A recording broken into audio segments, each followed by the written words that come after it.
This is the second lecture on the Gauss-Jordan method, and in this lecture I'll give the steps. In this slide I'm just listing again the rules. You can multiply or divide both sides of an equation by the same number, but you can't divide by 0, and you do not want to multiply by 0. You can switch the order of the equations if that helps you out, and you can add or subtract multiples of equations from each other. So here is the goal of Gauss-Jordan. You start with the augmented matrix. Remember, this was your coefficient matrix, and this was the constants. It was called the solution vector. And you put them together and created the augmented matrix. The goal is to turn the coefficient matrix into the identity matrix, 1, 0, 0, 0, 1, 0, 0, 0, 1, for a 3 by 3 matrix. And then in the process, this solution vector will turn into the solution for x, the solution for y, and the solution for z. We're going to do some notation. The notation R1 means row number 1. The first example I'm going to do is a system of two equations. Of course, you could solve this easily by rather the usual algebraic elimination or by substitution, but I want to show the method. So here's my system of equation. I wrote it as a matrix equation. 2, 4, minus 1, and 2. That's my coefficient matrix. Here's my vector of unknowns, x, y, equals 26, 7. That's my solution vector. Then from that I constructed the augmented matrix by combining these two matrices. And here we go. Here's the 2, 4, minus 1, and 2 from this matrix. Here the solution vector gets tagged on at the end. I usually write a dashed line between these, but I don't know any math editor that can do that. So there's my augmented matrix. Now remember, the goal is to turn the 2, 4, minus 1, and 2 into an identity matrix, and over here you would have the solution for x and the solution for y. Now there's a process in how to do this, and most of the time the calculations, of course, are trivial. Most students get stopped because they say, I don't know what to do. So here's at least a hint for what to do. Recall that your goal is this identity matrix. Oops, sorry. And of course here's your solution for x and your solution for y here. Okay, that's your goal. Right now, instead of a 1, you have a 2. Instead of a 0, you've got a 4. Instead of this 0 down here, you have a minus 1. And instead of this 1, you have a 2. So you have to use the rules to do it. And if you don't do this in some sort of order, what you'll end up doing is fixing the matrix up halfway, and then the next step will undo it. Sort of like doing a puzzle. You know, those little puzzles where they have squares in a frame and you move them around with your thumbs. You know, well, you can get one piece of that puzzle all together, but then the next move wrecks everything you've done so far. So you have to kind of watch out for that, because it's very discouraging. All right, so here's what you do.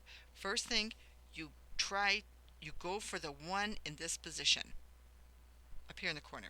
All right, so I look up here. What's here? There's a 2. If you want to turn a number into a 1, the easiest thing to do is divide by that number. Divide by 2. As long as I divide the whole row, and this row is equivalent to an equation, as long as I divide the whole thing by 2, that's legitimate. I note that by this shorthand. Row 1 divided by 2 stored in row 1. Dividing row 1 by 2 is a side calculation. Here's my 2, 4, 26. I divide everything by 2, and I get 1, 2, 13. Okay, this is just a calculation I did over here. It has no meaning until I put it back in the matrix. When I put it back in the matrix, I get a new matrix. 1, 2, 13, but I didn't do anything to row 2, so it's just sitting there. Okay, but I accomplished my goal of getting the 1 up here. Now I want to make all numbers under this 1 into zeros. In other words, I go for this 0, and if it's a bigger matrix, it'd be a whole column of zeros, except, of course, for the 1. Alright, I could turn this into a 0 by multiplying the whole row by 0, but that will wipe out the whole row, and that won't work. So forget that idea. What I can do is I can add rows together. If I add row 1 and row 2, the 1 and the minus 1 will give me a 0. So I do that. Again, this is a side calculation. Here's what it looks like. 1, 2, 13, minus 1, 2, 7. I'm going to add these together just like I did in elimination. Remember when you added them together and the x's went away? This is what you're doing here, but in a more organized form. 1 minus 1 is a 0. Okay, I'm adding them. That's a 4, and here's a 20.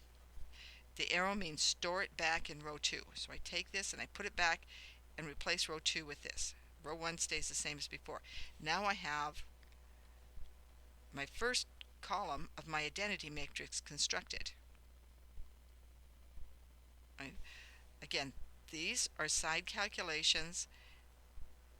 Nothing changes until you store it into row 1. The other thing is that once I have modified a matrix, then I just kind of keep going forward. I never go back to this matrix again, this original matrix. So now we have to keep going, so fortunately I have to go to the next page. I'm going to write the last matrix we had right here. So 1, 2, 13, 0, 4, 20. Alright, continuing this process, you go to the second row, and you remember my goal was this: 1, 0, 0, 1, and the solution for x and the solution for y. So far I've got this done. Now don't worry about the 0 up here in the first row. Go to the second row and now make this a 0, make this into a 1. Alright, so I have a 4. If I want to make a 4 into a 1, I can divide by 4, and that's what I do. Row 2 divided by 4, stored in row 2. I take row 2 and I divide by 4. That's still 0. That's a 1. That becomes 5. I put that in substitute it for this row, store it back in row 2, and here's what I have: 0, 1, 0, 2, 13, 0, 1, 5, and you see I've got part of my identity matrix done. The only thing left to do is that this 2 has to turn into a 0. So to get it a 0, of course I could multiply the whole row by 0, but that would wipe everything out, so I don't want to do that. So what I do instead is I can add the rows together. Well, if I just add row 2 and row 1 together, that's not going to work. I'll get 3 up there, so that's worse. But I can subtract minus 2 times row 2. That will give me a 0 where I want it. So here's my row 1. 1, 2, and 13. Now I want to multiply row 2 by minus 2 and add. So that's 0, minus 2, minus 10. Now I add these together. I get 1, 0, 3. And I substitute that into row 1, and now I have achieved my goal. Here's my identity matrix. The solution is x equals 3, y equals 5. I wrote that here. I'm going to show you some of the steps for this next matrix. Here we have 3 equations and 3 unknowns. So first I write it as a matrix equation. I have my coefficient matrix here.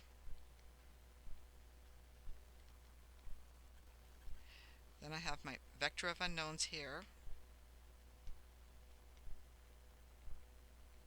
And then I have the solution vector here. I take the coefficient matrix and the solution vector and combine them to make the augmented matrix. And I'm going to remember my goal. My goal is to change this first part, this coefficient matrix part, into the identity matrix for a 3 by 3 matrix. And in doing so, these constants out here that were in the solution vector are going to change. They are going to change into the solution for x, the solution for y, and the solution for z.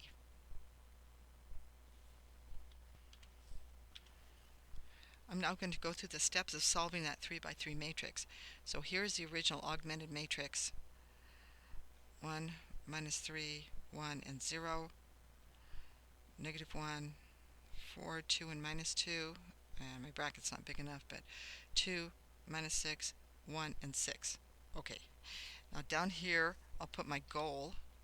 And the goal is the identity matrix for the first part. And this will be the solution for x, this will be the solution for y, and the solution for z.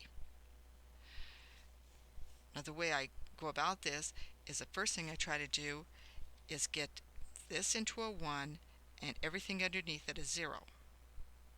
So I look up at my original matrix and I already have a 1 there, so nothing to do there. But I don't have zeros underneath. I have to turn this -1 into a 0, and I have to turn this 2 into a 0. The way to do that is not to multiply by 0 or you'll wipe out your entire row. Instead, it's to use that first matrix right here. That's the easiest one to use, although you could use something else. That's the easiest one. So here's what I'm going to do. If I added the first two rows together, I would get my 0. So I take row 2, add row 1 to it, and I'm going to store the results in row 1. In row 2. This is a side calculation right here. So it's a -1, 4, 2, and a -2. 1, -3, 1, and a 0. When I add those together, I get a 0 here, I get a 1, get a 3, and a -2. All right? So I'm going to store that. So I've got the first row, nothing to be done there. The next row becomes 0, 1, 3, and a -2. Now look at this 2 right here. I want that to turn into a 0. So there's many things you could do, but what I would do is, this is what I do. I would take row 3 and I would subtract 2 times row 1. I would use row 1 as my reference. That's the easiest thing. And then I'm going to store the results in row 3. This is a side calculation. I have 2, -6, 1, and 6. That's from row 3. Now I'm going to multiply row 1, let's say by -2. It'll be easier than to worry about signs. So then I would get a 6 here. Then I get -2 times 1 is a -2. And -2 times 0 is 0. And I add 0, 0, -1, and 6. I store that result for row 3. 0, 0, -1, and 6. Now, what do you think about sign errors? Oh, you can make them. In fact, I did this problem once and had to erase it and start over. It's very easy to make a sign error. You can make a sign error at the first, right at the very start. And then you continue through the whole problem. And you don't know about it till you get to the very end. It is, it's a horrible process. The results are wonderful. It's better if it's automated on a computer, but you have to understand it first. And so you have to go through this and do a little suffering, but the end result will be that you will make sign errors. And once you get done and check your work, you'll find out that you had an error somewhere. You can try to trace it out, but I found that that generally does not work at all. It's better to just start over. Okay, so now I'm going to move to my next step here. So I'm going to get rid of some of the stuff right here. I'll rewrite that. Okay. All right, so I like to go out here and write what I did. I took row 3 -2 row 1, stored it in row 3. Okay, now I have this matrix. Let's look back at what I was interested in getting. I wanted a 1 with zeros underneath. Well, I have that. Here's my 1 and the zeros underneath. Very good. Now I go over here and I want a 1 here with 0 underneath.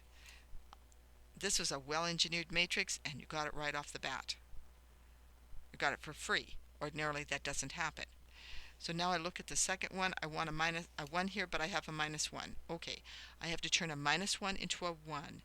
To do that, when I'm going from one non-zero value to another non-zero value, it's easiest to multiply or divide. Don't use another row.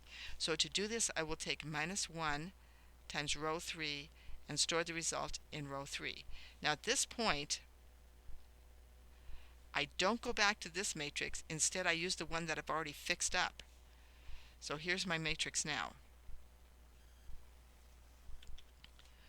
1, -3, 1, ooh, that's a 1, and a 0.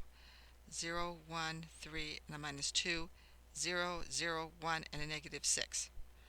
Now look what I have. I have 1s all along the diagonal.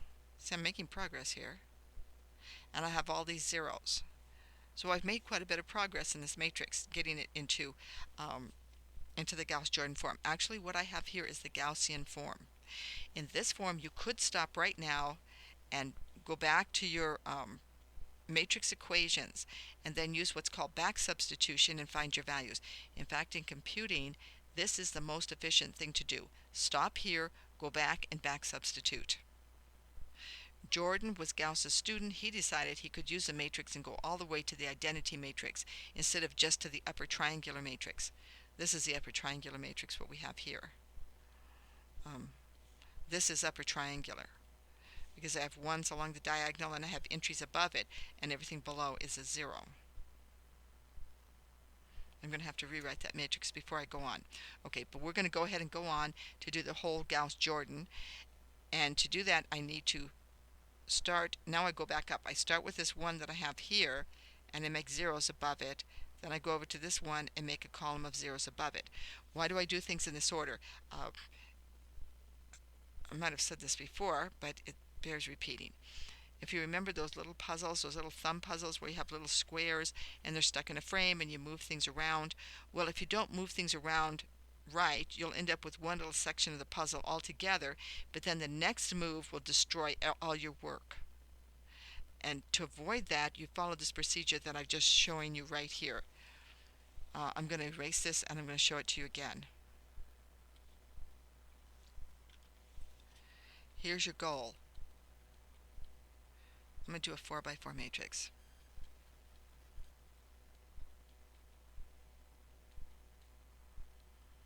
And here will be your solution for your first vector, which I'll call x. Solution for your second vector, solution for your third vector, solution for your next vector I'll call w. Okay, here's what you want, and here's how you go about getting it. You make this a 1, and you zero everything under it out. Then you go to this entry, make sure it's a 1. If it's a 2, for example, divide by 2. Zero everything out. Go here, zero everything out underneath there. Then you go here and make sure that's a 1.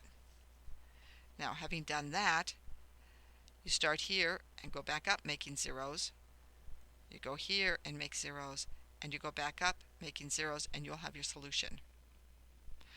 Right. So I'm going to erase this because I don't have any more room, and I'm going to start finishing that upper triangular part now. So here's the matrix that we ended up with. It was that upper triangular matrix. Had a 1 here, minus 3. Whoops. Let me clear that off just a second.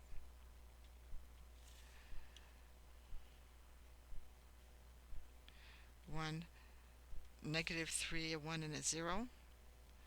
The next I have a 0, 1, a 3, and a minus 2, 0, 0, 1, negative 6. Actually, this minus 6, you already know the solution for your z. Okay, so in following the procedure that I had before, I want to take this 1 and make everything above it into a 0. So I want this 3 to turn into a 0, and I use the row right below it. I use this as my reference row. That's the easiest thing to do and least error prone.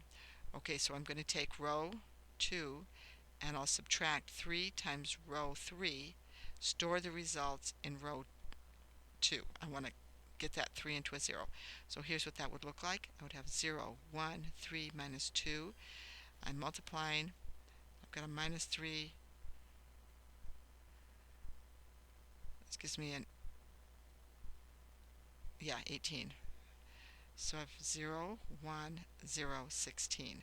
And that becomes my row 2. I'll start at the bottom. I've got 0, 0, 1, minus 6, 0, 1. Now the 3 turned into a 0. This turned into a 16. Alright, so I've got that taken care of. Now I want to get this 1 into a 0. Well, I can just subtract those rows. So I could take row 1 minus row 3, store the results in row 1, see what I get. I've got 0, oops, no, row 1 is 1, minus 3, 1, 0, and I have 0, 0. You see why this procedure works is because the zeros you created don't wreck what you've already done. And that's why going about this manner. Oops, I'm subtracting. So this becomes 0, and this becomes a 6. So here's what it looks like now. Oh, I still want to put a 0 there, don't I? 1, minus 3, 0, 6. Okay, we only have one more step to go.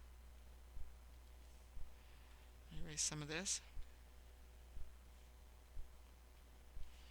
And here's what I did here. I took row 1 minus row 3 and put the results into row 1. The only thing left to do now is get this minus 3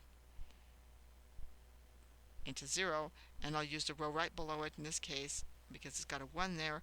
So I could go row 1 plus 3 times row 2. Let me write that a little bit lower. Row 1 plus 3 times row 2 and store the results in row 1, and I will be done. Okay, so row 1 is 1 minus 3, 0, 6, and I'm multiplying this next one by 3. 3, 0, 48. I add them together, I get 1, 0, 0, 54. And I'm done. Although that might not have seemed so easy. 0, 1, 0, 16, 0, 0, 1, and a negative 6. My solutions are x equals 54. I can read them right off of here. Y is 16, and z is minus 6. At this point, you have to do the one thing that you absolutely dread. You have to take that solution and put it back into your original 3 equations. Right? And let's see. This slide just shows the equations, the solution, but if I don't check it, I don't know if it's right. So in this case, it is right. Here are my original equations. I substituted x of 54, y of 16, and a minus 6 for my z into those equations, and I got the answers. I got 0, minus 2, and 6 as required. I'll tell you what happens. What happens is you'll have like 5 equations. You'll find your answers using Gauss-Jordan, and then you substitute it back in. You'll find that 4 of the equations work and 1 doesn't. And you will repeat that over and over again, hoping that you made some little error, and it just won't work. So it can just fail in that one equation, which means you have to go back and start all over again. And it's quite sad, but that's just how it is. Computers don't seem to have this problem.